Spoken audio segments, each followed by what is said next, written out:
আমাদের যে এস বার্ডের ফুল সিস্টার এই কবুতরটা, এই যে এইটা আমাদের প্রথম রেসারের বেবি। এই যে এটা হলো এস বার্ডের হলো বোন, যে রেস থেকে মিস হওয়া একটা কবুতর, ওইটা ঘাড় কাটা নিয়ে ফিরছিল। আর মেইন কথা যে ওর হলো ট্যাগ কেটে দিছে যার হাতে পড়ছিল সে।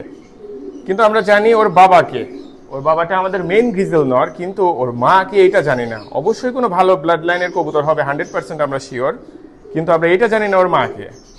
তো এই বেবিগুলো একটু কমে ছাড়বো, কিন্তু আর কি নিজেরা রেস করব না, কারণ এইটার পেডিগ্রি আমি দিতে পারবো না, আর পেডিগ্রি দিবও না, যতটুকু সম্ভব বাবার সাইডেও দিব না। আমি জাস্ট ইনফরমেশনটা দিলাম কবুতরের। তো দুইটা বেবি বাবার মতো আসছে গ্রিজেল, মাশাআল্লাহ। এই দেখেন, মানে জমজ, একবারে একবারে জমজ। দেখছেন এই কিরকম আসছে, মানে এই যে কালার কি আসছে, মল্টিং এর পর একবারে পুরা আফসান গ্রিজেল বলেন, ওই যে ওইটা হয়ে যাবে। তো মাশাআল্লাহ বলবেন অবশ্যই। আর বাবা মা কি হারে দুইটাকে খাওয়াইছে যে একদম ইকুয়াল সাইজ বেবি আসছে, মাশাআল্লাহ। তো এটা কারো দরকার হলে ইনবক্স করে নেন।